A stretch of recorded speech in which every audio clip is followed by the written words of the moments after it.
The great happiness. बुद्धं शरणं गच्छामि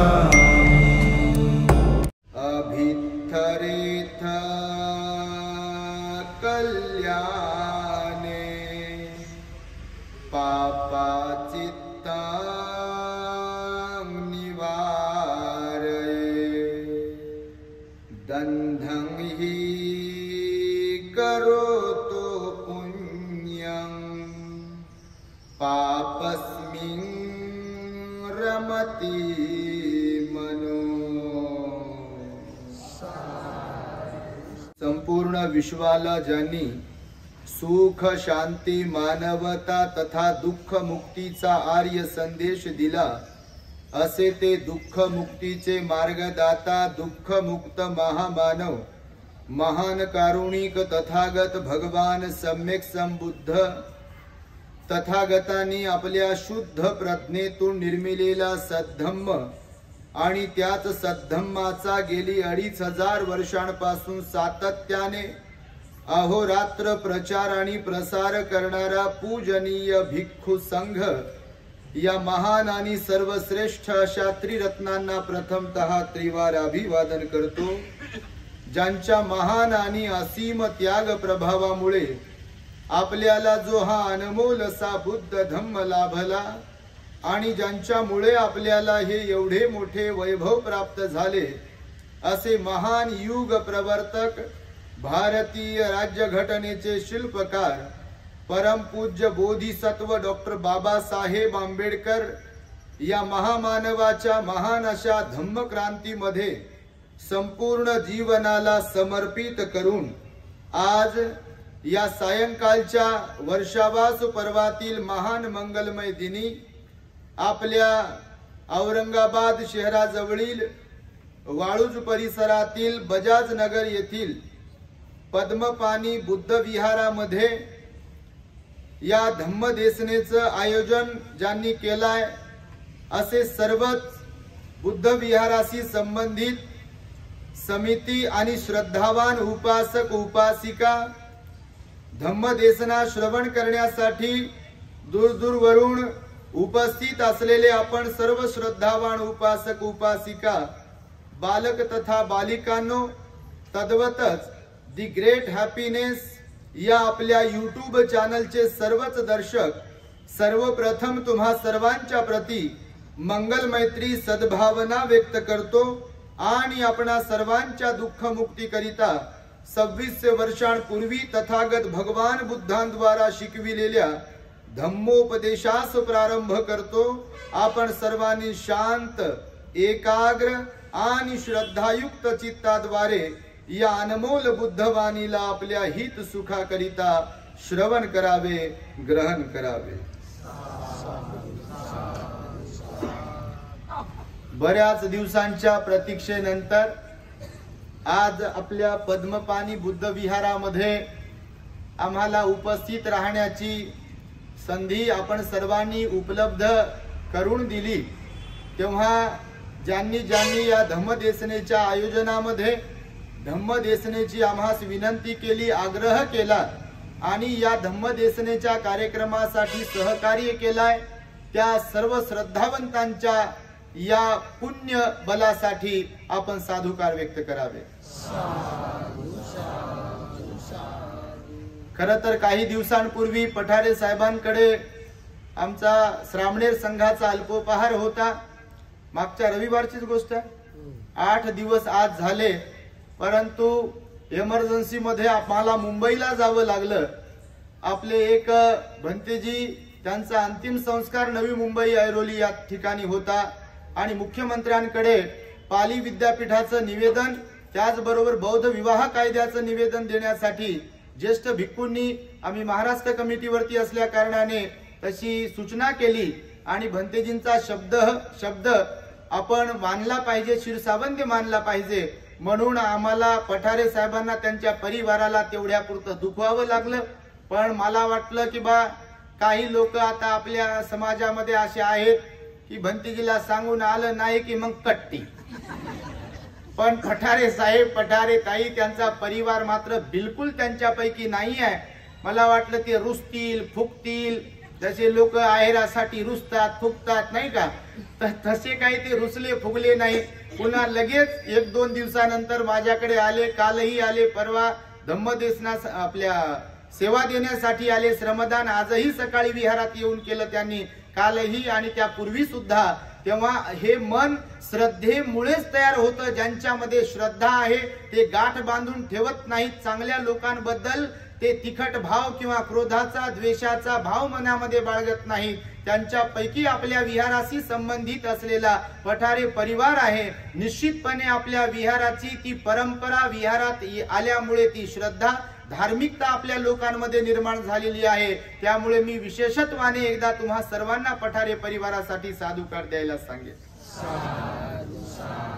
त्यांनी त्यांच्या कार्यक्रमाला जरी मी आलो नाही तर त्यांच्या साडणीन, त्यांचे काय काय म्हणतात ते, त्यांच्या म्हणजे पत्नीच्या बहिणीन, आईन, वडील या औरंगाबाद मध्ये लय पसारा वाढवून ठेवलाय. तर त्यांच्यापैकी सगळ्यांकडेच आम्हाला म्हणजे त्यांच्या माध्यमातून जावं लागलं आणि तेही पुण्य मात्र त्यांना प्राप्त झालेलं आहे. त्यामुळे असं काही नाही की त्यांच्याकडे आलो नाही. जिथे ते नव्हते तिथे ताई होत्या किंवा त्यांचा संपूर्ण परिवार होता. आणि म्हणून मी स्वतःहून रामटेके साहेब आपले आणि पठारे साहेबांना, मी रामटेके साहेबांना म्हणालो, गायकवाड साहेबांना सांगा मी स्वतःहून येईल. हा असं फार क्वचित वेळा घडते की मी कुणाला तरी म्हणतो की स्वतःहून येईल. कारण आमचं शेड्यूल म्हणजे मोठेपणा सांगत नाही, पण आमचं शेड्यूल, आमचं बिझी शेड्यूल, व्यस्त शेड्यूल आपणा सर्वांना ठाऊक आहे. आणि आता मी कायमस्वरूपी तुमचाच आहे. कारण या परिसरामध्ये काही असं म्हणजे जसं अनेक ठिकाणी इकडे आपलं विहारही आदर्श बुद्ध विहार आहे. खरं तर त्या दिवशी कार्यक्रमाला आलो आणि त्यापूर्वी सुद्धा मी बऱ्याचदा आलो आहे. अनेक विहारांमध्ये गेल्या अनेक वर्षांपासून येणं जाणं आहे. परंतु मी बघतो की विहारात येणारे लोक सगळेच काही शिस्तबद्ध किंवा श्रद्धावान असतीलच असं सांगता येत नाही. मी प्रवचनात जशा गोळ्या घालतो, माईक साठी, मानापानासाठी, हरासाठी, तुऱ्यासाठी आणि अजून कशासाठी लय हापापलेले लोक असतात. तुम्ही आपलं पद्मपाणी बुद्ध विहार मात्र त्याला निश्चितपणे अपवाद आहे. म्हणून एकदा सर्वांच्यासाठी साधुकारही द्या आणि टाळ्यांच्या गजरांमध्ये व्यवस्थापनाच्या समितीसाठी त्यांचं अभिनंदन करा. मागचा कार्यक्रम जरी पाऊस आला तरी एवढा शिस्तबद्ध, डिसिप्लिन होती आणि VIP कार्यक्रम तुम्ही घडवून आणला. बापा गाड्यांचा ताफा होता नाही का. भंतीजी एकदम गाड्यांमध्ये बसून सगळे लोक पाहत होते चाललंय काय.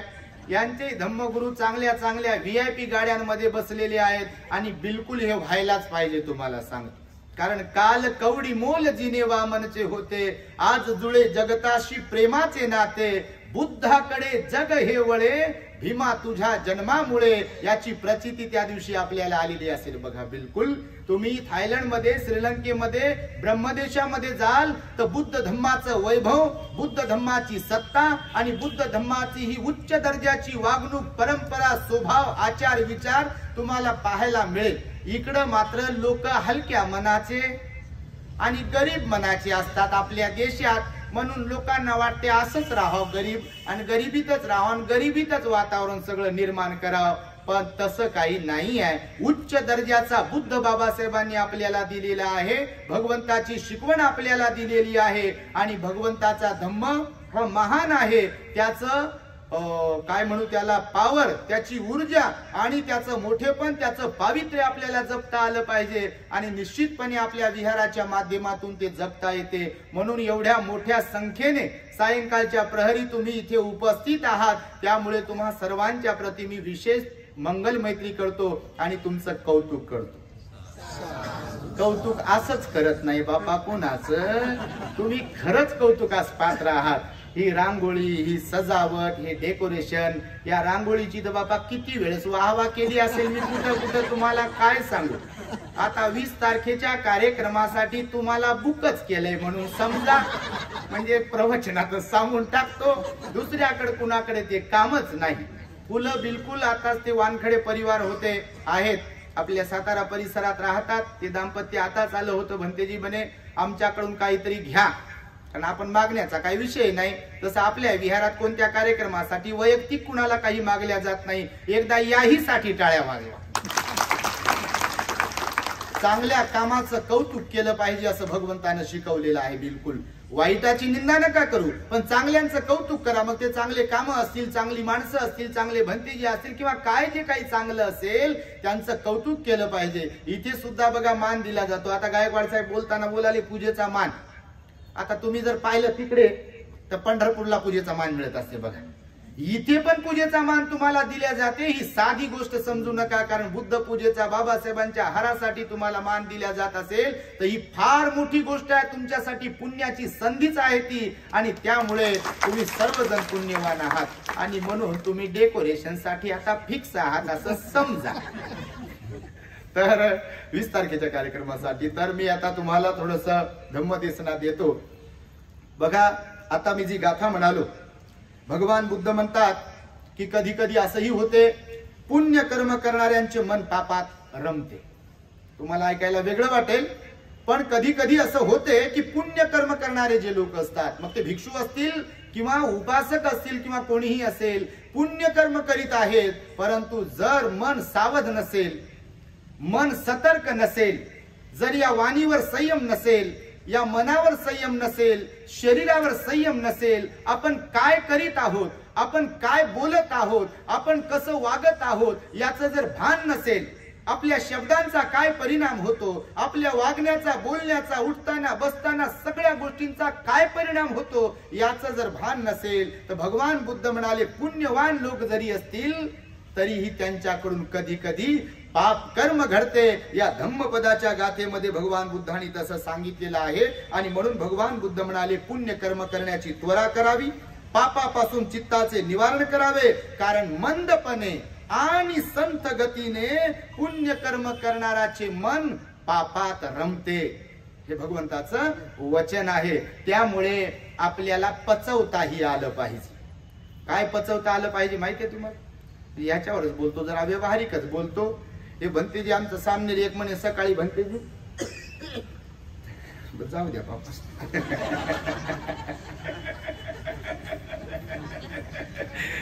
तर होते असं कधी कधी हुकी येते कोणाकोणाला, काय काय हुकी येते, कुठचं काय ऐकून, कुठलं काय पाहून हुकी येते. आता आमचा व्याप वाढलाय, यांना काय शिकवण्यासाठी एवढी वेळ आम्हाला खरंच मिळत नाही, जग जाहीरपणे सांगतो आम्ही. पण तरी सुद्धा यांना सुरुवातीला जे काही शिकवलंय किंवा रोज रोज प्रवचनातून जे काही शिकतात, कारण जिथे भोजनदान असते तिथे प्रवचन असते. आता आज तर बापा सकाळी एकदा प्रवचन झालं, दुपारी एकदा प्रवचन झालं, संध्याकाळी आता प्रवचन झालं, ना अजून आता हे रात्रीला प्रवचन, चौथं प्रवचन सुरू आहे बघा. म्हणजे असं काही नाही आहे ना, ट्रेडिशनली आम्ही सकाळी उठून दुपारी वगैरे असं क्लास घेत नसलो तरी मात्र दिवसभर प्रवचन सुरूच राहतात कुठे ना कुठे. आणि वागण्यातून, बोलण्यातून जे शिकल्या जाते ते तर शिकणं कुठंच प्राप्त होत नाही. म्हणून तुम्ही यांच्याकडे जर पाहत जरा बघा, परिमंडल करून आहेत आणि कोण म्हणते हे श्रामणेर आहेत. पाहता क्षणी कोणी म्हणेल का श्रामणेर आहेत? बिलकुल. यांच्या आचारा विचारामध्ये तुम्ही चालताना बोलताना पण यांना कधी पाहत असाल तर हे ट्रेंड झाले बघा. आणि 4-5 जण तर बापा कायम स्वरूपी राहणार आहेत. एकदा त्यांच्यासाठी टाळ्या वाजवा. 3 महिन्याची उपलब्धी आहे. व्यापामुळे जरी आम्हाला त्रास होत असला, व्यापामुळे जरी परेशानी होत असली, व्यापामुळे जरी यांना वेळ देऊ शकत नसलो, तरीही मात्र हे खूप काही शिकलेले आहेत. वंदना आमच्या आवाजात, आमच्या चालीमध्ये बरोबर म्हणतात बघा. तुम्ही कधी वंदना ऐकली असेल यांची? तर आम्ही जी चाल तयार केली वंदनेची, कारण बऱ्याचदा आम्ही पाहतो की वंदनेची चाल कधी कधी कुठे थायलंडची चाल म्हणतात, तर कधी श्रीलंकेची चाल म्हणतात. परंतु मी विचार केला फार दिवसांपूर्वी की आपण भारतीय आहोत. बुद्ध भारतीय आहेत की बाहेरचे आहेत? बुद्ध भारतीय आहेत की बाहेरचे आहेत? भारतीय आहेत. आणि बुद्ध जर भारतीय आहेत तर भगवान बुद्धांच्या वंदनेची, भगवंताच्या वचनाची एक सुंदर अशी चाल असावी. आणि आमचं काहीतरी पूर्वकर्म, पुण्यकर्म आहे. आमच्या आईकडून मिळालेलं ते पुण्यकर्म आहे.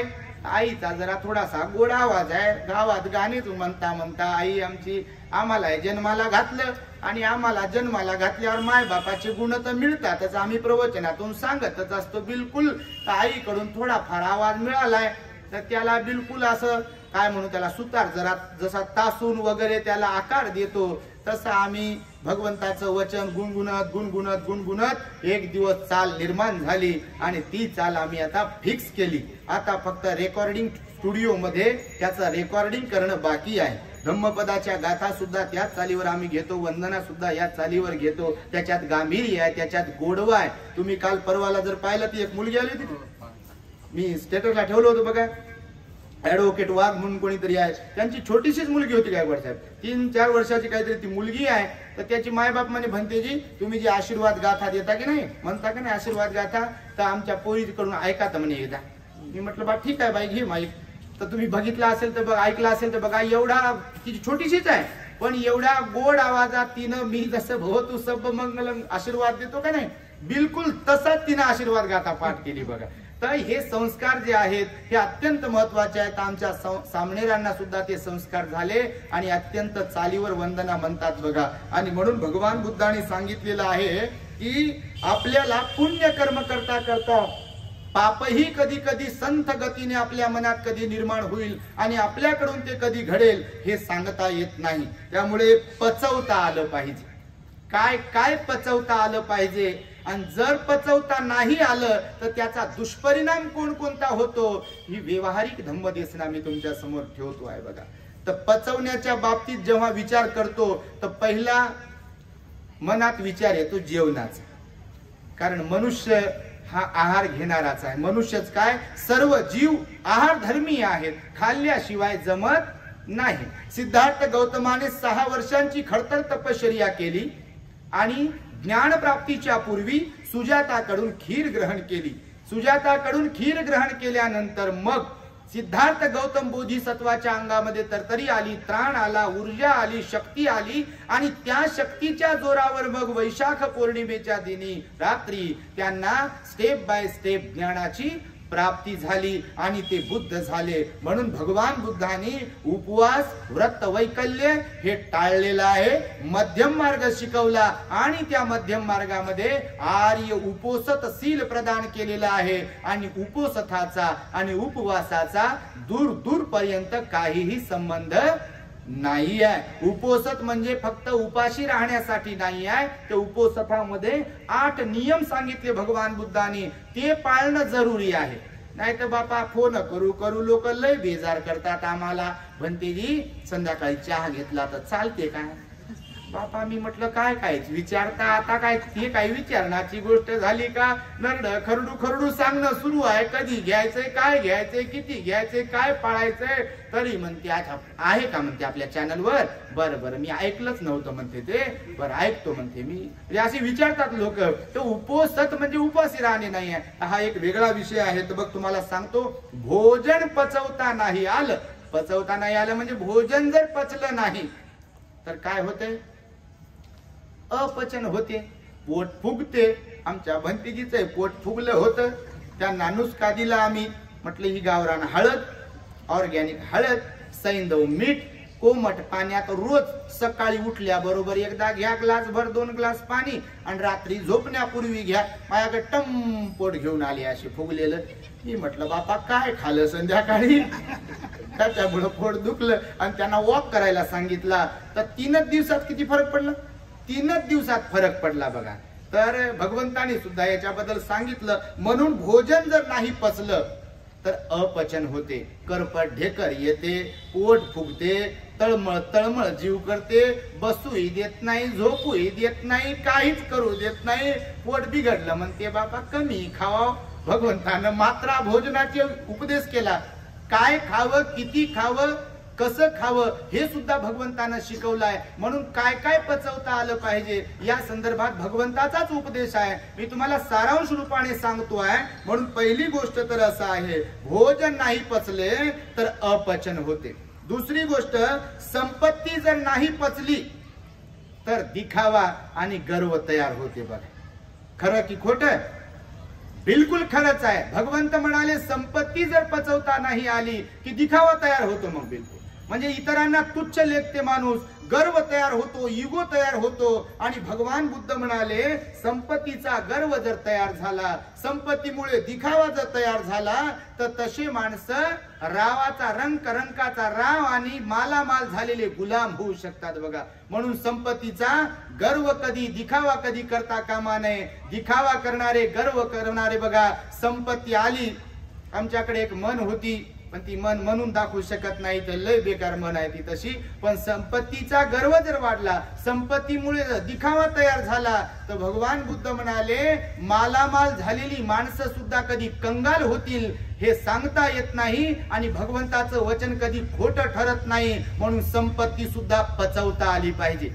त्यामुळेच भगवंतांनी संपत्तीचे 4 भाग करायला सांगितले. अनाथ पिंडकाला उपदेश करत असताना संपत्तीचा पहिला भाग भगवान बुद्ध म्हणाले माता पित्याच्या सेवेसाठी तुम्ही वेगळा ठेवला पाहिजे. संपत्तीचा दुसरा हिस्सा, दुसरा भाग पत्नी, मुलं, बाळ यांचा सांभाळ करण्यासाठी काढून ठेवला पाहिजे. संपत्तीचा तिसरा हिस्सा तुम्ही तुमचं उदरनिर्वाहासाठी काढून ठेवला पाहिजे. आणि संपत्तीचा चौथा हिस्सा तुम्ही दान पुण्यासाठी काढून ठेवला पाहिजे. जे लोक संपत्तीचे असे 4 हिस्से करतील, भगवान बुद्ध म्हणाले त्यांच्याच घरामध्ये सुख शांती नांदत राहील. आणि जर कधी संपत्ती आली म्हणून दारूच्या आहारी जातील, तंबाखू खाण्याच्या आहारी जातील, गुटखा खाण्याच्या आहारी जातील, किंवा त्या संपत्तीमुळे अहंकार गाजवतील, नको नको त्या कामाला लागतील, नको नको त्या नादी लागतील, तर भगवान बुद्ध म्हणाले मालामाल झालेले लोक कंगाल होऊ शकतात. म्हणून संपत्ती जर पचवली नाही तर दिखावा आणि गर्व वाढतो, आणि त्यामुळे मालामाल झालेला माणूस कंगाल होऊ शकतो म्हणाले. हे दुसरी गोष्ट लक्षात ठेवावी. तिसरी गोष्ट जर पचली नाही तर काय होऊ शकते हे सांगत असताना मी तुम्हाला सांगेल, आपलं मत, आपले म्हणणे जर पचले नाही समोरच्यांना तर आपली निंदा होते. खरं की खोटं?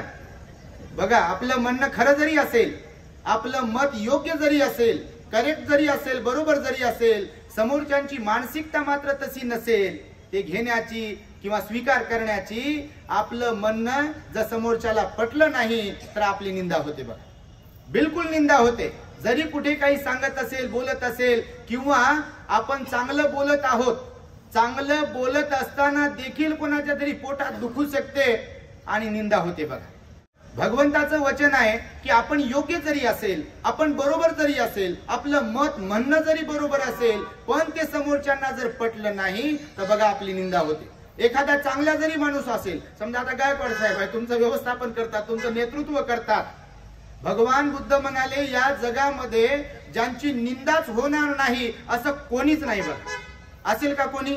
आणि तुम्ही तरी असाल का? बिलकुल नाही, असं कोणी नाही. भगवान बुद्ध सुद्धा निंदेपासून सुटले नाही, बाबासाहेबही निंदेपासून सुटले नाही, संत महापुरुष धम्मगुरु कोणी निंदेपासून सुटत नाही. म्हणजे याचा अर्थ असा नाही आहे की वाईटांचीच निंदा होते, चांगल्याची सुद्धा निंदा होते. हे भगवंताचं वचन आहे. म्हणूनच भगवंताच्या काळात सुद्धा भगवंताला बदनाम करण्याचं लोकांनी सोडलेलं नाहीये. भगवंताकडे पाहून लोक थुंकले सुद्धा, भगवंताला शिवीगाळ दिली, भगवंताला मारण्याचा प्रयत्न केला, भगवंतांना बदनाम करण्याचा प्रयत्न केला. आणि त्यामुळे भगवान बुद्ध म्हणाले की आपलं मत म्हणणं जर कुणाला पचलं नाही तर लोक आपली निंदा करतात, म्हणजे करतात. आणि त्यामुळे ही गोष्ट आपण लक्षात ठेवली पाहिजे. मनुष्याला प्रशंसा, मनुष्याचं कौतुक जर पचलं नाही तर मग आपल्यात अहंकार निर्माण होतो. खरं की खोटं? तो मी असेल, तुम्ही असेल, कौतुकही पचवता आलं पाहिजे. तुमच्या माहितीसाठी सांग, प्रशंसा पचवता आली पाहिजे, नाही तर गर्वाचं घर कुठं राहते? तुम्हाला होता का धडा? बापा तुम्ही लय हुशार, शाळेत गेलेले तुम्ही. गर्वाचं घर खालीच होते बिलकुल. मग ते भंतेजी असो का सर्वसामान्य ग्रहस्थ असो का स्वतःला इस्मार खान समजणारे असो, जर कधी प्रशंसा पचवता आली नाही, कौतुक जर पचवता आलं नाही तर बिलकुल बॅटरी डाऊन होते आपली आणि आपण संपतो. म्हणून भगवंताने सांगितलं बघा, 8 लोक धर्म जे सांगितले की नाही, फुठ्ठस फुठ्ठस लोक धम्मे चित्तं यस्सं न कंपति अशोकं विरजं खेमं येतं मंगलमुत्तमं. हे भगवंताचं वचन आहे. भगवान बुद्ध या गाथेत म्हणतात की 8 लोक धर्म ज्यांना पचवता येत नाही ते लोक शोकात राहतील, ते लोक दुःखात राहतील. बिलकुल त्या लोकांचं बॅलन्स राहणार नाही, संतुलित जीवन त्यांना जगता येणार नाही. आणि त्यामध्ये त्या 8 लोक धर्मांमध्ये 2 लोक धर्म सांगितले की निंदा आणि प्रशंसा ही आपल्याला पचवता आली पाहिजे म्हणाले भगवान बुद्ध. कोणी निंदा केली म्हणून काही आपण रडत बसण्यात अर्थ नाही आणि कोणी प्रशंसा केली म्हणून नाचत बसण्यातही अर्थ नाही. आज आपली निंदा होत असेल तर उद्या आपली प्रशंसा देखील होऊ शकते. आज आपली कोणी प्रशंसा करत असेल तर उद्या आपली निंदाही होऊ शकते. काही लोक आपली प्रशंसा जरी करत असतील तर काही लोक आपली निंदाही करू शकतात. काही लोक आपली निंदा जरी करत असतील काही लोक आपली प्रशंसा करू शकतात. म्हणून भगवान बुद्ध धम्मपदात म्हणतात अनिंदनीय असं या जगामध्ये कोणी नाहीये. म्हणून मी तुम्हाला इथे सांगत आहे प्रशंसा जर पचली नाही तर अहंकार निर्माण होतो बघा. म्हणून प्रशंसा सुद्धा पचवता आली पाहिजे. कौतुक पचवता आलं पाहिजे. नाही पचलं की अहंकार निर्माण होते आणि मग फुगा फुगते. असा डम जशी बेडकी फुगते की नाही तसा फुगा फुगत फुगत जाते. मागे एक मी दृष्टांत सांगितला होता, तुम्ही प्रवचन ऐकणाऱ्यांपैकीच असाल.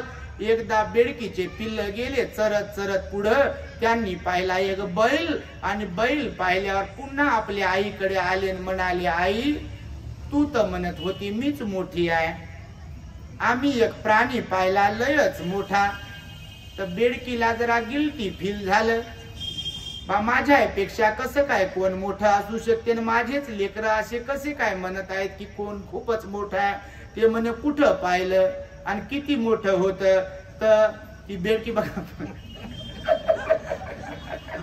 तुम्ही बघितली नाही बेडकी पावसाळ्याच्या दिवसाची ड्राव ड्राव करत करत असं इथंच बेडकी आली. नाव काढलं ना आली बापा 100 वर्ष आयुष्य तिला. आमच्या इकडं लय बेडकी आहे, तुमच्या इकडं आली. तर त्या बेडकाची विशेषता असते बघा, पावसाळ्याच्या दरम्यान कोणत्या तरी एका ऋतूमध्ये ती अशी ड्राव ड्राव करता करता हे फुगवते. तर ती बेडकी मग लेकरं सांगत होते, मम्मी मम्मी तुझ्यापेक्षा खूपच मोठा प्राणी पाहिला.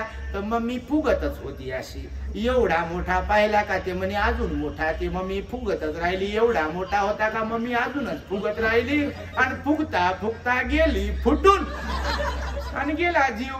तर सांगा मला बघा, जर कौतुक काय म्हणाले भगवान बुद्ध, प्रशंसा जर पचवता नाही आली तर अहंकार निर्माण होतो आणि अहंकार माणसाला संपवतो. हे बुद्धाचं वचन आहे. आणि त्यामुळे तुम्ही नाही बापा असे, परंतु भगवान बुद्ध म्हणाले जगात असे लोक असतात. आणि त्यानंतर भगवंताने सांगितलंय निंदा जर सुद्धा पचवता आली नाही तर दुश्मनी वाढते. बघा निंदा जर पचवता नाही आली आपली. बघा तुम्ही लोक भांडणं करतात, माझ्याबद्दल असे कसं काय बोलले म्हणतात. तुम्ही बोललेच कसे बापा मुकार आहे ना, तू बोललेच कसे, आता काय खातो की काय त्याला. लोक म्हणतात बघा अशी बिलकुल भांडणं होतात याच्यावरून. तू बोललीच कशी, तू बोललाच कसा. तर बोलले तर बोलले करता काय आता. कारण हे शब्द इथून जेव्हा निघतात ना, खरोखर भगवंतानं तर मुसावादा वेरमणी सिक्खापदं समाधी आम्ही सांगितलं ना. खोट बोलू नये म्हणाले भगवान बुद्ध, चहाडी निंदा करू नये म्हणाले भगवान बुद्ध, व्यर्थ बडबड बकवास करू नये म्हणाले भगवान बुद्ध, शिवीगाळीची भाषा वापरू नये म्हणाले भगवान बुद्ध. आणि जर हे चारही गोष्टी होत असतील तर मग बडबड करणाऱ्याकडून निंदा होते की नाही. बिलकुल. बघा तुम्हाला आता सध्याचं उदाहरण सांगतो. आता आम्ही त्या मुंबईला मागच्या रविवारी गेलो बघा. सोशल मीडियावर तुम्ही सगळेच ऍक्टिव्ह असाल. व्हॉट्सअप बापा मेसेज लय पाहत असाल तुम्ही. फॉरवर्ड तर बापा उठल्याच मोबाईल आला का forward. Good morning, good night, good afternoon, good काय काय बापा विचारूच नका. तर आता सध्या सोशल मीडियावर बघा, त्या आम्ही भिक्षू संघ 65 भिक्षू होतो बघा. सिनियर भिक्षू भरपूर होते. मागच्याच रविवारची गोष्ट, कडारे साहेबांकडे जेव्हा बोलून होतं त्या दिवशी आम्ही गेलो तर भंतेजी, उपगुप्त भंतेजी होते, भरपूर भिक्षू होते, सिनियर भिक्षू होते. तर त्यांनी आम्हाला सांगितलं की 2 कार्यक्रम, एक तर भंतीचा अंतिम संस्कार आहे आणि दुसरं मुख्यमंत्र्यांकडे आपल्याला निवेदन द्यायचं. आणि त्यांनी भोजनाचा कार्यक्रम ठेवला. तर आता भोजनाचा कार्यक्रम पहिल्यांदा झाला बघा शासकीय निवासस्थानी. मी पाहिलं लोकांकडे, काही लोक म्हणे भंतेजी पण निंदा करत आहेत म्हणे, याच्या बाबतीमध्ये तुम्ही जरा खुलासा करा. मी म्हटलं काहून खुलासा करू, कोणता अपराध केला. भगवान प्रसेनजीत राजाकडे जात राहिले, भिक्षू संघही जात राहिला. भगवान राजा बिंबिसाराकडे गेले, भिक्षू संघही जात राहिला. अजातशत्रूकडे गेले, जात राहिला, सावकारांकडे गेले, श्रेष्ठीकडे गेले, महाश्रेष्ठीकडे गेले, ब्राह्मणांकडे गेले, क्षत्रियांकडे गेले, वैश्यांकडे गेले, शूद्रांकडे गेले, अग्नी भारद्वाजाकडे गेले, कृषी भारद्वाजाकडे गेले, कितीतरी लोकांकडे गेले आणि भिक्खूही गेले की नाही? जर तुम्हाला भारत बुद्धमय करायचा असेल तर इतरांना नाव ठेवून, शिव्या देऊन, इतरांना दूर करून बुद्धाच्या, बाबासाहेबाच्या नावानं लोक दूर जातील की जवळ येतील? आणि समजा सन्मानपूर्वक, मी आता याच्यावर प्रवचन देणार आहे, भगवंताचा एक उपदेश आहे, मी तुम्हाला एक थोडस सांगतोय, त्याबद्दल विस्ताराने बोलणार आहे. आज हा विषय नाही आहे. भगवान बुद्धांनी भिक्खूंना 9 ठिकाणी, कोणत्या 9 ठिकाणी, कोणत्या 9 लोकांकडे जाऊ नये आणि कोणत्या 9 ठिकाणी जावं याच्याबद्दलचा स्वतंत्र उपदेश दिलेला आहे. बघा, तुमच्या माहितीसाठी सांगतो. आणि तिथे गेल्यानंतर जर देवाधर्माचं, त्यांच्या पक्षाचं समर्थन केलं असेल, त्यांचा उदो केला असेल तर ते पापच आहे, बिलकुल. पण तिथे गेल्यानंतर जर कोणी संघदान देत असेल, हेतू कोणताही असो त्यांचा, आता कोणाच्या पोटातलं ओळखता येते का आपल्याला? ओळखता येते का? तर त्यांच्याकडे गेलो, चिवरदान दिलं त्यांनी, भोजनदान दिलं, सगळ्या संघाला दिलं त्यांनी आणि सन्मानपूर्वक दिलं, स्वतःच्या हातानं वाढलं, तसे संघदान झालं. भगवान बुद्ध महाप्रजापती गौतमीला म्हणतात की हे माते, संघाला दान दे. आणि दक्षिणा विभंग सूक्तामध्ये सुद्धा सांगितलेलं आहे की संघाला दान देण्याचं महान फळ आहे. जर एखादा बौद्धेतर माणूस हे काम करत असेल, तुम्ही आपले प्रवचन ऐकता, इतरही भंतेजींचे प्रवचन ऐकता, आपले प्रवचन आज घडीला आपल्या दी ग्रेट हॅपीनेस युट्यूब चॅनलचे 96,000 प्लस सबस्क्रायबर झालेले आहेत. तुमच्या माहितीसाठी सांगतो, किती? 2-2.5 वर्षांमध्ये 96,000 96,000 प्लस सबस्क्रायबर झालेत. आणि त्यातले रोज कितीतरी फोन बौद्धेतर लोकांचेही येतात. तुम्ही कमेंट्स पण वाचत असाल, तुम्ही पण हुशार आहात. तर बघा, कधी मुस्लिम, कधी जैन, कधी हिंदू, कधी सिख, कधी इतर लोकांचे सुद्धा लोकांच्या कमेंट्स येतात, फोन करतात की हे आम्हाला माहिती नव्हतं, आता माहित झालं आम्हाला, भगवान बुद्धांबद्दल माहिती नव्हतं. आणि त्यामुळे बघा, सगळ्या जाती धर्माचे लोकही जरी ऐकत असतील तर बुद्धाकडला जोडत आहोत बुद्धाशी आपल्याला, की लोकांना जोडत आहोत? आपण जोडतच आहोत. आणि म्हणून कोणत्याही गोष्टीची शहानिशा केल्याशिवाय त्याबद्दल बोललं नाही पाहिजे, असं भगवंताचंच वचन आहे. आणि म्हणून बघा, प्रशंसा सुद्धा मनुष्याला अहंकाराकडे घेऊन जाते आणि निंदा जर आपली झाली तर दुश्मनीकडे घेऊन जाते. म्हणून जरी निंदा झाली तर लोक म्हणे याच्यावर बोला. मी म्हटलं काय बोलावं याच्यावर आणि का बोलावं? कारण जे बोलतील, निंदा करतील, त्यांनी विचार केला पाहिजे. मी सकाळीच बोलता बोलता आपल्या मॉनेस्ट्रीच्या इथे म्हणालो की त्याच लोकांनी भिक्षू संघाच्या चुकांवर बोलावं ज्यांच्या घरचं कोणीतरी मुलगा मुलगी दान दिलेली आहे. सम्राट अशोकाचा संदर्भ यासाठी पुरेसा आहे. तुम्ही सर्व सुज्ञ आहात. सम्राट अशोकाने 84,000 चैत्य स्तूप विहारांची निर्मिती केली. त्यालाही दिसत होतं की भिक्षू संघामध्ये चंगळवाद सुरू आहे. काही चिवरधारी विनयाच्या विरुद्ध वागत आहेत आणि त्याला काहीतरी आळा घातला पाहिजे असं त्याच्या मनात येत होत. आणि त्याने जेव्हा मोगली पुत्र तिस भंतेजीकडे गेला तेव्हा भंतेजीला विनंती केली की भंते, बुद्ध शासन शुद्ध राहावं, त्याचं पावित्र्य राखावं आणि ते कायम अनेक वर्षानुवर्ष चालावं. त्याच्यात शुद्धता करण्यासाठी जे कोणी चिवरधारी विनयाला सोडून वागत असतील, आपण त्यांचा विचार करावा. सम्राट अशोकाने नाही चिवर काढले, पण भंतेजीला विनंती केली. तर सम्राट अशोकाला भंते मोगली पुत्र तिसरे काय म्हणतात? महाराज, ह्या ज्या सूचना, हे जे डायरेक्शन तुम्ही देत आहात, हे जे मार्गदर्शन तुम्ही करत आहात, त्यासाठी धम्माचा दायात बनावं लागेल. आणि धम्माचा दायात बनणे म्हणजे काय? तर आर्थिक दान देणे, विहाराचं दान देणे, वस्तूंचं दान देणे किंवा अजून कशाचं दान देणाऱ्यांना धम्माचा दायात म्हणत नाहीत. तर रक्ताचा गोळा, ज्याला म्हणू मुलगा, मुलगी किंवा स्वतः, असं जर बुद्ध शासनामध्ये कायमस्वरूपी कोणी दान देत असेल तर त्यांना म्हणतात धम्माचा दायात. महाराज, तुम्ही धम्माचे दायात नाही आहात. ही गोष्ट सम्राट अशोकाला खटकली. तो श्रद्धावान होता. त्याच्या मनामध्ये इच्छा होती की बुद्ध शासन जास्त काळापर्यंत टिकलं पाहिजे आणि म्हणून त्याने भंतेकडे विनंती केली होती. आणि भंतेनी असं म्हटल्यानंतर घरी त्याने ते बोलून दाखवलं. संघ मित्रा बाजूलाच होत्या, महेंद्र बाजूलाच होता. त्यांना हा विचार बोलून दाखवल्याबरोबर ते म्हणाले की पिताजी, आमच्याही मनात हीच इच्छा आहे की बुद्ध शासनाच्या वृद्धीसाठी आमची श्रद्धा पणाला लागावी, आमचं हे देह, आमचं हे जीवन आम्ही समर्पित करावं आणि बुद्ध शासनाची या योगी वृद्धी व्हावी, आमचंही पुण्य व्हावं, म्हणून आमची पण हीच इच्छा आहे. आणि त्या वेळेला मग संघमित्रा आणि महेंद्राची दीक्षा झाली. श्रीलंकेला गेले दोघेही बहीण भाऊ, सन्मानपूर्वक राजाने तिकडे त्यांचा सन्मान केला. श्रीलंका पहिलं राष्ट्र बौद्ध म्हणून घोषित आहे. आणि मग एक एक भिक्खू त्यांनी बाहेर देशामध्ये पाठवला म्हणजे असं नाही म्हणाले जा तिकडे,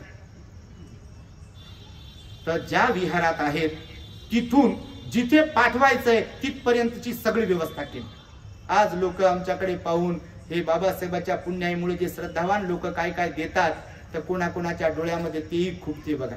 मी तर म्हणतो बापा, त्यांच्या डोळ्यात खुपते जे कधीच देत नाही. कधी भंतेजी बदल आईचाही भाव असावा, वडिलांचा भाव असावा, भावाचा भाव असावा, बहिणीचा भाव असावा की नाही. सोशल मीडियावर जी चावचाव सुरू आहे, मी चेक केलं काही लोकांना जे ओळखीचे आहेत ते कधीच विहारात जात नाहीत. एक कधी घरी भंतेजींना सन्मानपूर्वक भिक्षू संघाला बोलवत नाहीत. दोन पण टीका आणि त्रुट्या काढण्यामध्ये मात्र नेहमीच पुढे राहतात. आता मी पाहिलं तुमच्या सर्वांच्या संपर्कात आहोत, बिलकुल श्रद्धावंतांच्याही संपर्कात आहोत आणि अश्रद्धावंतांच्याही संपर्कात म्हणजे सोशल मीडियाच्या माध्यमातून दिसतात. आणि त्यामुळे बघा, भिक्षू बद्दल, संघाबद्दल बोलण्यासाठी अगोदर आपण विचार करावा, माझी आई आहे का, वडील आहेत का, बहीण आहे का, भाऊ आहे का संघामध्ये, तेव्हा आपल्याला महत्व कळेल. तुमचं पोरग समजा चुकलं कधी, तर तुम्ही दौंडी पिटवता का, सोयरिकीच्या वेळेस सांगता का हे दारू पिते बरं, खरंच सांगा तुम्ही म्हणता का असे बापा कसे म्हणाल तुम्ही, मग तर काहीच खरं नाही. समजा आपल्या पोरीचं वाकडं पाऊल पडलं तर तुम्ही म्हणता का, हे विचारा बरं तिला, म्हणता का असं. मग भगवान बुद्ध म्हणाले जिथे अधिकार पोहोचत नाही बोलण्याचा तिथे आपण का बोलावं आणि कसं बोलावं. आपल्या घरचं कोणी नसेल तर, म्हणून हा पॉइंट सांगितला तुम्हाला. निंदा जर ओढून घेतली तर दुश्मनकी होती. म्हणून भगवान बुद्ध म्हणाले निंदा ही पचवायला शिकायला पाहिजे. आणि नंतर सांगितलं की दुःख जर पचवलं नाही तर निराशा होते. बघा माहितीये तुम्हाला, दुःख पचवता आलं पाहिजे, नाही ते निराशा होते. आता बरेच लोक बघा दुःखी लोकच येतात आपल्याकडे, भंतेजी असं झालं, भंतेजी तसं झालं. भगवंताचा उपदेश आहे संसार परिवर्तन हा संसाराचा नियम आहे. या जगाचा नियम कोणता आहे, परिवर्तन म्हणजे बदल. हा या जगाचा नियम आहे, कॉन्क्रीट नियम आहे, परमनंट नियम आहे. आज जे आहे उद्या तसंच राहील असं नाही आहे. तो मी असेल, तुम्ही असेल, कोणतीही गोष्ट असेल, आज अशी आहे उद्या ती तशी राहत नाही. जसा सूर्य सकाळी उगवतो सायंकाळी मावळतो, आपल्या जीवनातील प्रत्येक गोष्टीचं घटनेचं तसंच आहे म्हणाले भगवान बुद्ध. म्हणून सुख आलं म्हणून नाचू नये आणि दुःख आलं म्हणून रडत बसू नये. दुःखाच्या मागे काय येते, सुख येते आणि सुखाच्या मागे येतेच. तुम्ही म्हणा की नाही म्हणा बापा, काही म्हणतील बापा कसं काय म्हणा, खरंच येईल की काय. तुम्ही नाही म्हटले तरी येते, म्हटले तरी येते. कारण भगवंताचं वचन आहे जग हे परिवर्तनशील आहे. एकाच अवस्थेत इथे काहीच राहत नाही. बालपणात बालपण होतं, तारुण्यात तारुण्य आहे, म्हातारपणात म्हातारपण आहे. तुम्ही लाख रुपये द्या डॉक्टरला, ते पांढरे झालेले तेवढे नॅचरल काळे करून द्या असं म्हणा बापा. कोणी तुमचा फॅमिली डॉक्टर असेल लयच हुशार तर सांगेल का कोणतं औषध. एवढे दात जे ढिले झालेत आता पडू लागले, त्याला जरा मजबूत करा. आहे का कोणतं दंतमंजन आहे का, खरंच सांगा बरं. कंबर वाकली, गुडघे कामातून गेले, जरा काहीतरी करा आणि त्याला एकदम तारुण्यासारखं करा. आहे का असं औषध, बिलकुलच नाहीये. भगवान बुद्ध म्हणाले जग परिवर्तनशील आहे. म्हणून दुःख आलं म्हणून दुःख आलं, दुःख जर पचवता आलं नाही तर निराशा येते. म्हणून या जगातले सर्वाधिक लोक दुःखामुळे नैराश्यात वावरत असतात. बघा मागे एकदा मी प्रवचन टाकलं आपल्या द ग्रेट हॅपीनेसला, त्याला टायटल दिलं होतं तुम्ही दुःखाला कवटाळणाऱ्यांपैकी आहात की दुःखाला सोडून देणाऱ्यांपैकी आहात. कारण भगवान म्हणाले दुःखाला जर तुम्ही कवटाळत राहाल तर दुःखाचा बोजा, दुःखाचं गाठोडं एवढं मोठं होईल की ते तुम्हाला सहन होणार नाही डोक्यावर घेणं. आणि इथं बसलेल्यांपैकी सुद्धा प्रत्येक जण आपल्या डोक्यावर दुःखाचं गाठोडं घेऊन बसत असतो. मांडी घालून बसलं की गुडघे कंबर त्रास देते. नाही तर वेळ झाला की पोरगा आला असेल का घरी, पोरगी आली असेल का घरी, माणसं आले असतील का घरी, मालिका लागली असेल का आता. आणि तुम्ही नाही बापा मालिका पाहणारे, तुम्ही तर लय धार्मिक आहे. परंतु असं होते कधी कधी कुठे गेल्यावर, जसं घोंगडीवाल्याची गोष्ट असते. सगळे लोक उठून गेले, एकच थांबलं कीर्तन ऐकता ऐकता, प्रवचन ऐकता ऐकता. आणि त्या प्रवचन करणाराला आमच्या सारख्या वाटू लागलं बापा सगळ्याला आवडलं नाही, पण याला लय आवडू लागलं बापा, म्हणून 12 वाजले तरी उठायला तयारच नाही. त्यानं जर असा ब्रेक घेतला, आम्हाला ब्रेक घ्यायला सांगितला होता, तुम्ही काही कारणामुळे आम्ही सन्मानपूर्वक त्यांचाही सन्मान केला आणि घेतला ब्रेक. आमच्या ठिकाणी कोणी असतं तर बापा काही खरं नसतं. परंतु बरं झालं आम्हाला तसं काही म्हणजे संयम आहे थोडा, म्हणून ठीक आहे. तर ते घोंगडीवाल्याला वाटलं बाबा 12 वाजले, मी थकायला आलो, पुढचं कसं थके ना. तर त्यानं न राहून थोडं माईक बंद करून त्याला विचारलं, बा असं काय आहे माझ्या प्रवचनात की तुला लयच आवडू लागलं, सगळे लोक उठून गेले आणि तूच कसा बसला. ते म्हणे महाराज बरं झालं थांबले, आता माझं ऐकून घ्या. महाराजाला वाटलं बापा आता तुझं काय ऐकून घ्या. ते म्हणे महाराज तुम्ही ज्याच्यावर बसून प्रवचन देऊ लागले ती घोंगडी तेवढी मला माझी एकदाची मिळाली की मी माझा मोकळा घरी जाण्यासाठी. म्हणून या भ्रमात नका राहू की तुमचं प्रवचन लयच आवडू लागलं. तुम्ही तसे नाही बापाना, आम्ही तसे नाही.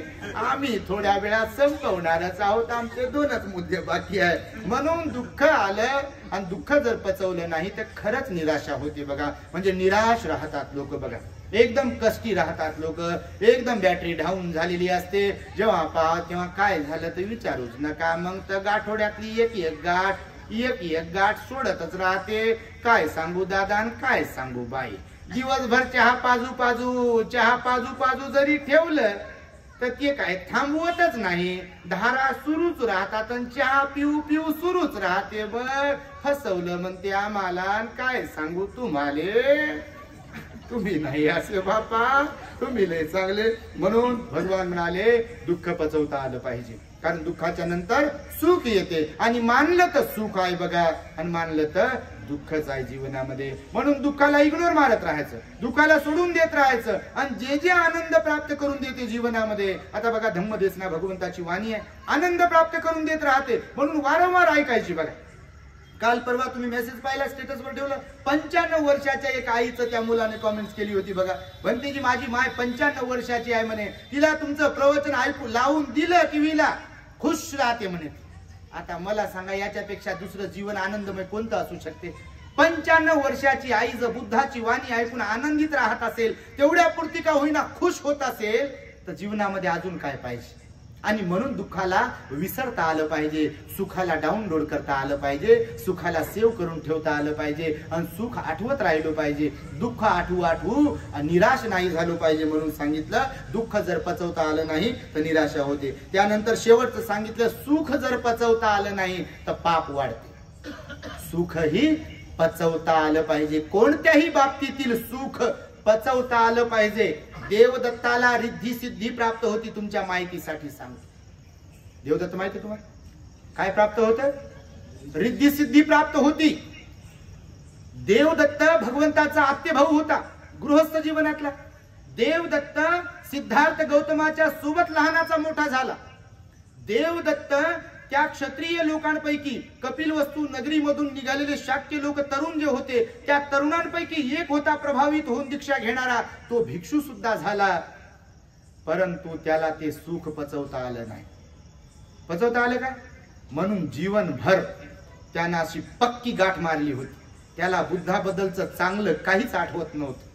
बुद्धाचं कौतुक त्याला सहन होत नव्हतं. बुद्धांनी मोगलायनला महत्व दिलं क्वालिटीमुळे, सारीपुत्ताला क्वालिटीमुळे महत्व दिलं, हे त्याला पटत नव्हतं, हे त्याला खटकट होतं. म्हणून त्याने कितीतरी प्रयत्न भगवंताला मारण्याचे केले बघा. शेवटी तो नरकात गेला. 9 महिने मरणांतिक वेदना त्याने भोगल्या.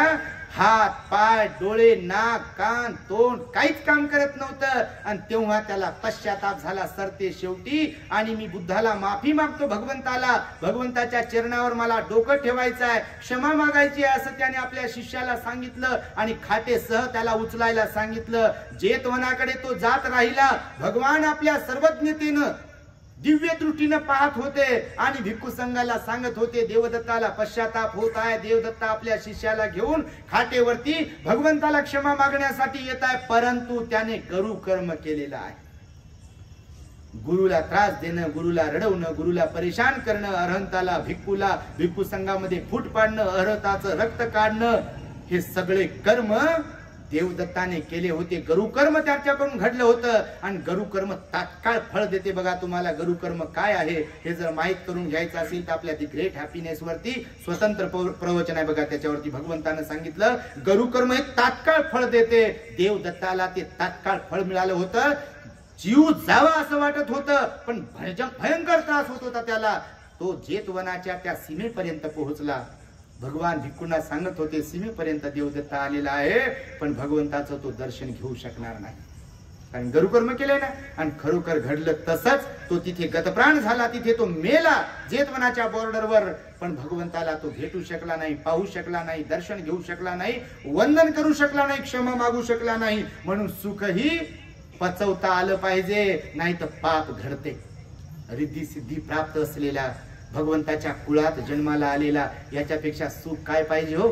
मी तर नेहमी रोज सकाळी उठल्याबरोबर जेव्हा मंगल मैत्री ध्यान करतो तेव्हा मी रोज विचार करतो की येणाऱ्या भगवंताच्या काळामध्ये उपासक असो की भिक्खू असो, मी जर जन्माला आलो माझ्या पुण्यकर्मामुळे तर भगवंताचं मला दर्शन होईल, तर माझ्या एवढं पुण्यवान अजून दुसरं कोण असू शकेल हे मी मला स्वतःला सांगत असतो.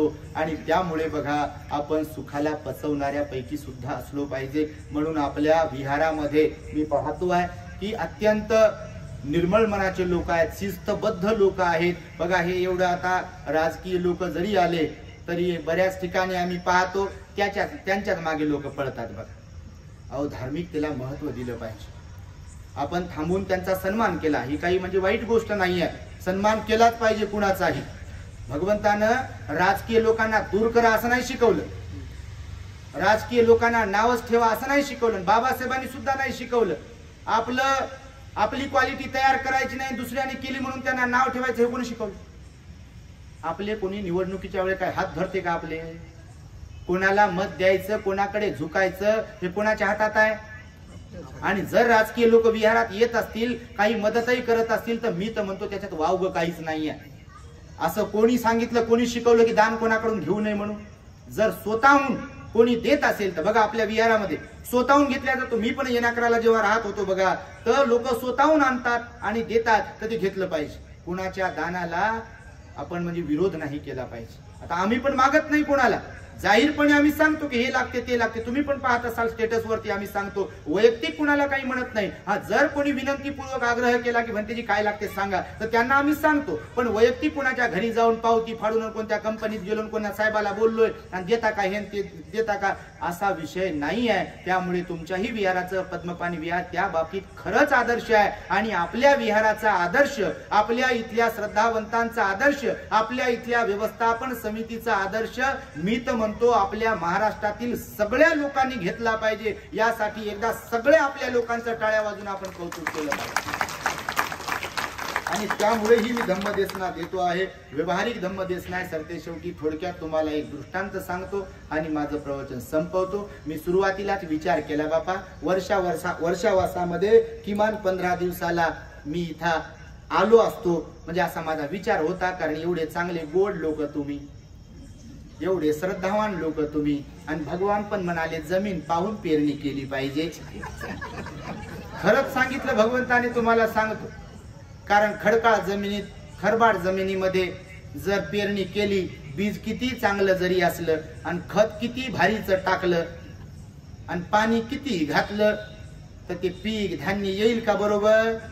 आणि काळ्या जमिनीत जर पेरलं, सुपीक जमिनीत जर पेरलं तर लगेच उगवते. म्हणून भगवंताची पण ही खासियत होती, विशेषता होती प्रवचन सुरू असताना, की ज्यांचं पुण्य फळाला आलंय, म्हणजे पाड आता पिकलेला आहे, आंबा जसा आता पाडाला आलाय, आंबे कधी उतरतात माहिती का तुम्हाला?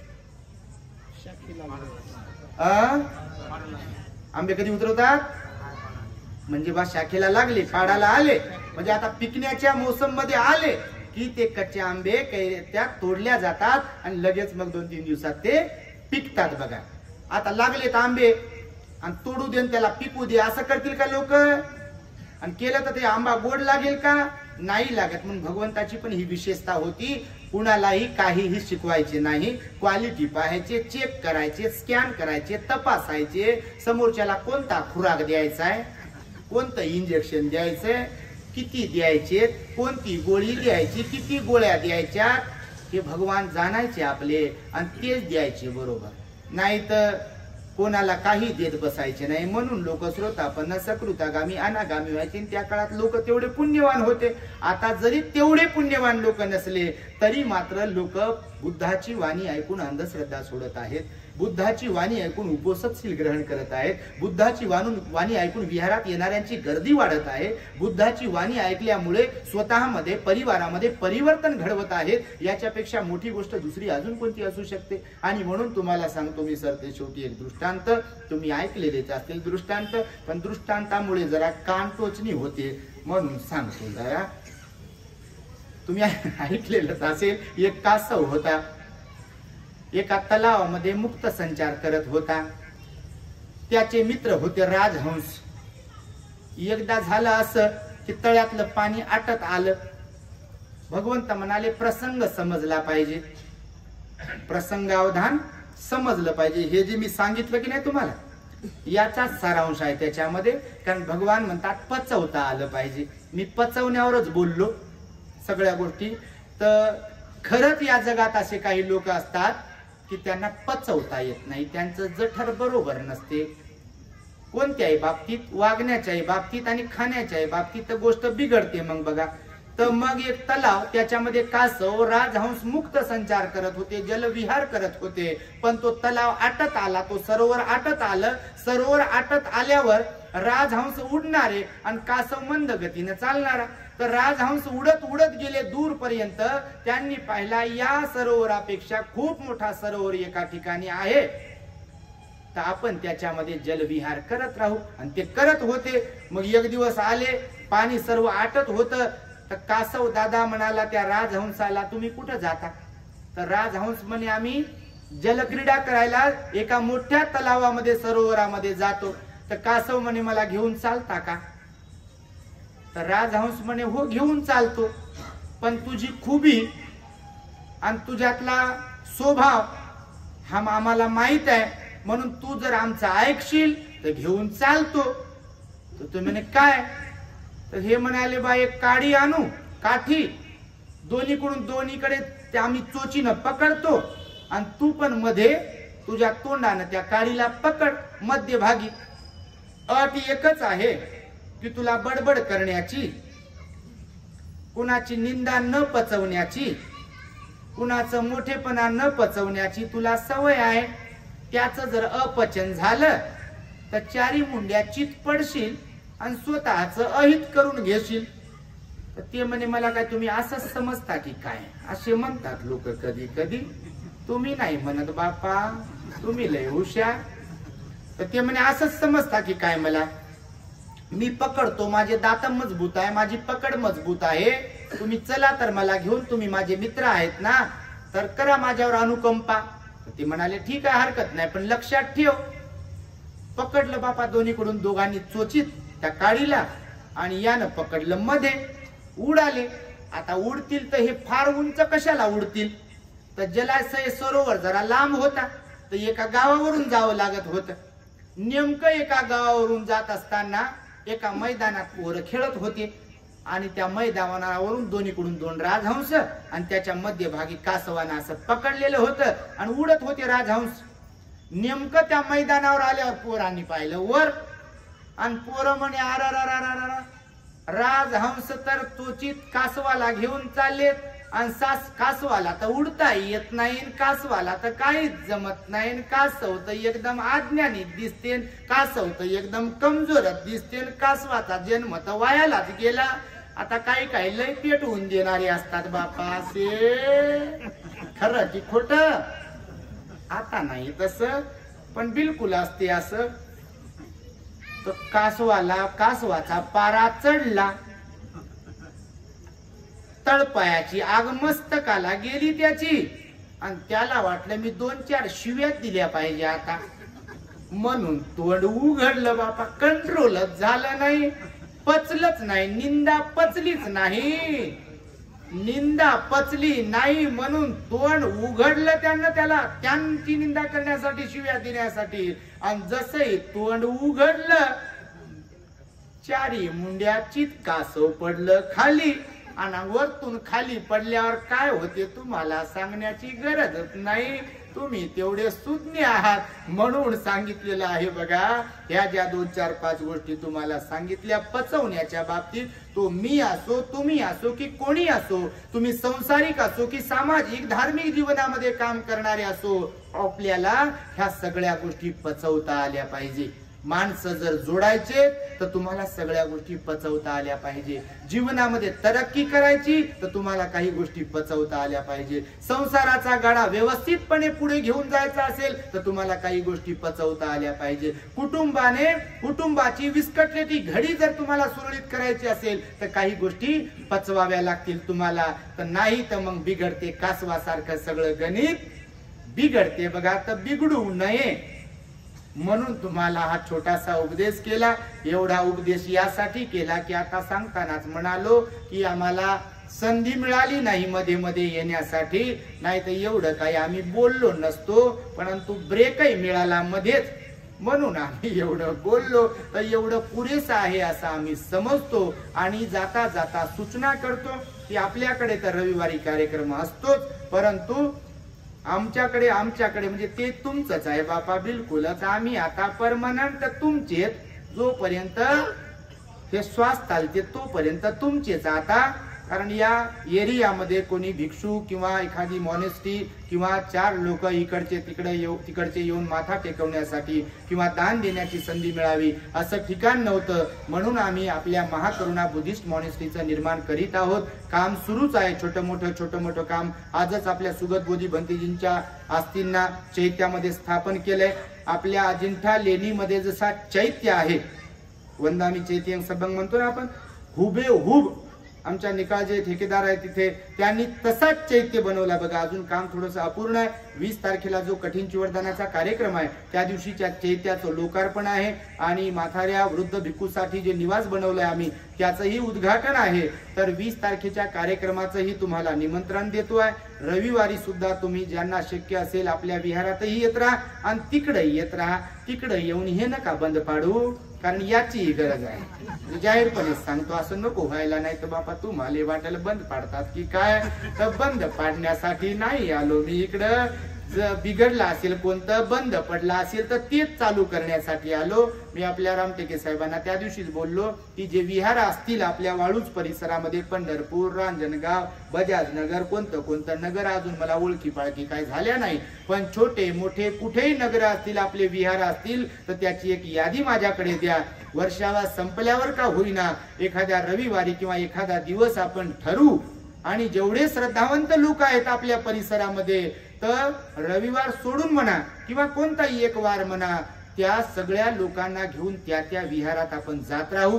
त्या विहाराची साफसफाई पण आपण करू, म्हणजे विहाराची पण झाडझुड साफसफाई करू आणि तिथल्या लोकांची साफसफाई करू, जेणेकरून बाबासाहेबांना अभिप्रेत असलेला आदर्श बौद्ध समाज निर्माण होईल. आणि त्यासाठीचाच खटाटोप आपण करणार आहोत. म्हणून आम्ही तुमचेच आहोत, तुम्ही आमचेच आहात.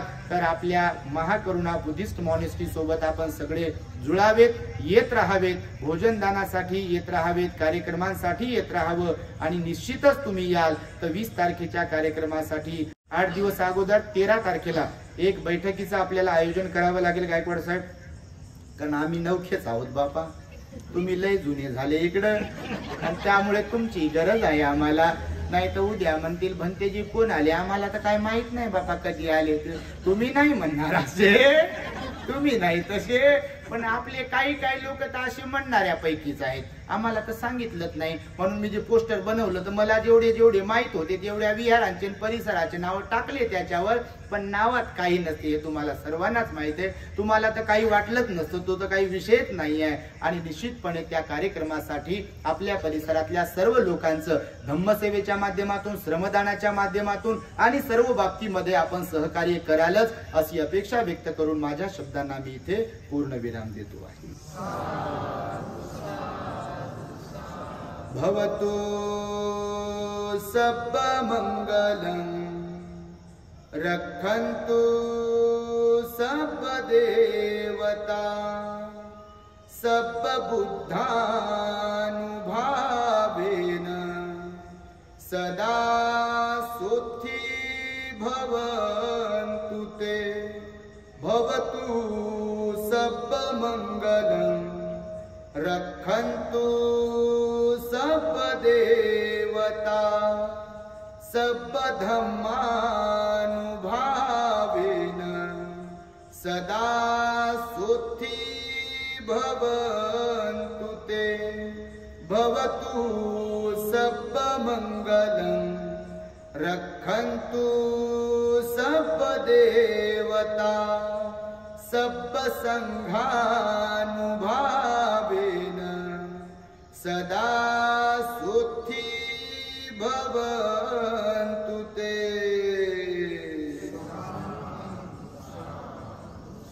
बुद्धं नमामि धम्मं नमामि संघं नमामि.